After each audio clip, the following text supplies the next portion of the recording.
হোটেলে ঢুকি বলছে এক বোতল মদ দে তো। মদ খাওয়া হয়ে গেল হারাম করে। এরপর বলছে মুরগির মাংস আর রুটি নিয়ে আয়। বেচারা হোটেলের কর্মচারী রুটি এনেছে আর মুরগির মাংস। তখন বলছে আরে মুরগিটা জবাই না কাটা। মানে মার হারাম করকে জুতো। আপনারা কি বলেন? আমরা বাছুর বলি। বাছুর, সেই বাছুর মসজিদে ঢুকে গেছে। তো মুয়াজ্জিন সাহেব যিনি আছেন তিনি বলছেন এই তোমার কি বুদ্ধি নেই? গরুটা বানতে পারোনি? বাছুরটা মসজিদে ঢুকে গেছে। সে কি উত্তর দিচ্ছে জানেন? বলছে তোর বুদ্ধি নেই, আমার আছে। বলে কেন? বলে এটা অবলা জন্তু বলে ঢুকে গেছে। আমাকে কোনোদিন দেখেছিস আমি মসজিদে গিয়েছি? কথা বুঝতে পারেননি? তার মানে জীবনে সে নামাজ পড়ে না। তারপর বলুন ওই বাছুরটা ভালো না সে হারামখোর ভালো? বাছুরটা ভালো। সেও চিনতে পেরেছে এটা আল্লাহর ঘর, তাই ঢুকে গেছে। কিন্তু ওকে বুঝুইছে বাছুরটা, ওই অবলা প্রাণীটা, যে আরে তুই ঢুকিস না, কিন্তু তুই আমার মালিক, আমি ঢুকে পড়েছি, কিন্তু তুই ঢুকিস না। কে বুঝাবে এই মুসলমানকে? হাই রে মুসলমান! তা না হলে মুসলিম যুবক আপনাদের এলাকার পাথরের গাড়ি চালায়, বালির গাড়ি চালায়, হাই রোডে উঠি হোটেলে ঢুকি বলছে এক বোতল মদ দে তো। মদ খাওয়া হয়ে গেল হারাম করে। এরপর বলছে মুরগির মাংস আর রুটি নিয়ে আয়। বেচারা হোটেলের কর্মচারী রুটি এনেছে আর মুরগির মাংস। তখন বলছে আরে মুরগিটার জবাই না কাটা। মানে মার হারাম করকে জুতো করে। যে লোক মদ খেলো তার আর এটা জিজ্ঞেস করা লাগবে? জিজ্ঞেস করা ঠিক হবে কাটা না গুটা? মদটাও হারাম, কাটাটাও হারাম। তো মুসলমান হারাম হালালের ডিফারেন্স করতে পারেনি, যার কারণ হচ্ছে তার কাছে দ্বীনি শিক্ষা না থাকার কারণে। আমি বলি আপনার ছেলেকে মৌলবি করতে হবে না, কিন্তু ফজরের পরে একবার মাদ্রাসায় পাঠান, যা কোরআনের শিক্ষাটা করায়, তারপরে স্কুলে যাবে। আমার গ্রামের সিস্টেম, আমার মাদ্রাসায় কমপক্ষে 150টা গ্রামের ছেলে পড়তে আসে ফজরের পরে। যাদের সকালে স্কুল তারা জোহরের পরে আসে, যাদের 10টায় 11টায় স্কুল তারা ফজরের পরে তার মা বাপ পাঠিয়ে দেয় মাদ্রাসায়। এদিকে 1 ঘন্টা তালিম দাও, 2 ঘন্টা তালিম দাও, তারপরে তারা স্কুলে যাবে। তা না হলে আপনার সন্তানকে যেটাই পড়ানো হচ্ছে মিথ্যা ছাড়া সত্য একটাও নেই। কথাটা ঠিক কিনা? যদি বলেন কি কোরআনে আছে কুল্লু ফি ফালাকি ইয়াসবাহুন, নভমণ্ডলে যা আছে তারা যেন নিজের নিজের কক্ষপথে চলমান। আর বৈজ্ঞানিকরা লিখে রেখে দিয়েছে কিসে? বইয়েতে, পৃথিবীটা ঘুরছে, চন্দ্র সূর্য দাঁড়িয়ে আছে, ঠিক কিনা? আর আল্লাহ কোরআনে বললেন যা আছে সবাই নিজের নিজের রাস্তায় চলছে। চন্দ্র সূর্য গ্রহ তারা নক্ষত্র প্লুটো বুধ মঙ্গল সবাই নিজের নিজের রাস্তায় চলছে। এটা কোরআন। যদি কেউ বলেন যে না আমি বিজ্ঞানে বিশ্বাস করি, তাকে বলবো কোরআন খুলবেন, সূরা নাবা, আলাম নাজআলিল আরদা মিহাদা ওয়াল জিবালা আওতাদা ওয়া খালাকনাকুম আজওয়াজা। আমি জমিনকে করেছি তোমাদের জন্য বিছানা আর পাহাড়গুলোকে খুঁটো গেড়েছি। জমিন এই পৃথিবী তুমি আর লড়াচড়া করো না। বিজ্ঞানে লেখা আছে পৃথিবীর থেকে সূর্য 13.5 লক্ষ গুণ বড়। পড়েছেন না পড়েননি? আমি পড়েছি। আচ্ছা কার বাপের মিটার দিয়ে মেপে হলো? লেখা আছে ওখানে। আন্দাজে আটকালে বলেছে। এই দেখবেন এই মাসটা কি মাস চলছে? বাংলা ফাল্গুন। যেমনি চৈত্র ঢুকবে খালি খবরটা খুলে দেখবেন, মোবাইলটা খুলে কিংবা খবরের চ্যানেলটা টিভিতে, উত্তর পূর্ব দিক থেকে একবারে বীরভূম মুর্শিদাবাদের ওপর দিয়ে বাংলাদেশের বর্ডার দিয়ে 180 কিলোমিটার গতিতে ঝোড়ো হাওয়া বওয়া যাবে, বৃষ্টি সহ বজ্রপাত হতে পারে। মালটা সেদিনে ফাঁকা চলে গেল। আর যেদিনে বললে আজকে আকাশ মেঘচ্ছন্ন থাকবে, হালকা আবহাওয়া থাকবে, সেদিনে ফাটিয়ে দিয়ে চলে গেল। এই মালটা ছিল কোথায় বলে ওটাই আমাদের জানা নাই। কথাটা বুঝতে পারেননি? বড় কষ্ট লাগে।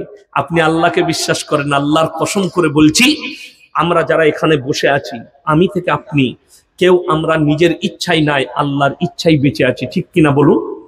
আল্লাহ আমাদেরকে বাঁচিয়ে রেখেছে, ওই জন্য সবাই আল্লাহর উপরে বিশ্বাস রাখবেন। জোরে বলুন ইনশাআল্লাহ। হাত তুলে বলুন কোরআনের সঙ্গে সম্পর্ক রাখবো। সবাই হাত তুলে বলুন তো ইনশাআল্লাহ। কোরআনের সাথে সম্পর্ক রাখবেন, আল্লাহ তাআলা আপনাকে কামিয়াবি দিবে। দেখুন লাস্টে বলবো, মায়েরা শুনবেন, আপনারা শুনবেন, 3টে লোকের দোয়া আল্লাহ কোনোদিন মিস দেয় না। কটা লোকের বললাম? 3টে লোকের। নাম্বার 1, ওয়া আতিদাল কুরবা, তোমার কাছের গরিব যদি হাত পাতে তার দোয়া মিস চাই না। ওয়াল ইয়াতামা ওয়াল মাসাকিন, এতিম আর মিসকিন যদি দোয়া করে তার দোয়াও মিস চাই না। আবনাস সাবিলি ওয়ালা তুবাদ্দির তাবদীরা, আর মুসাফির যদি দোয়া করে এদের দোয়াকে আল্লাহ মিস দেয় না। সে যদি হাত পাতে তোমার কাছের লোক, তার হাতকে জীবনে ফিরাবে না। 10 টাকা যদি দিতে পারেন আল্লাহর কাছে কাঁদবেন, আল্লাহ আমাকে দেনে বালা বানিয়েছো, আমাকে হাত পাতলে বালা বানাওনি, এটা আল্লাহর কাছে কাঁদবেন।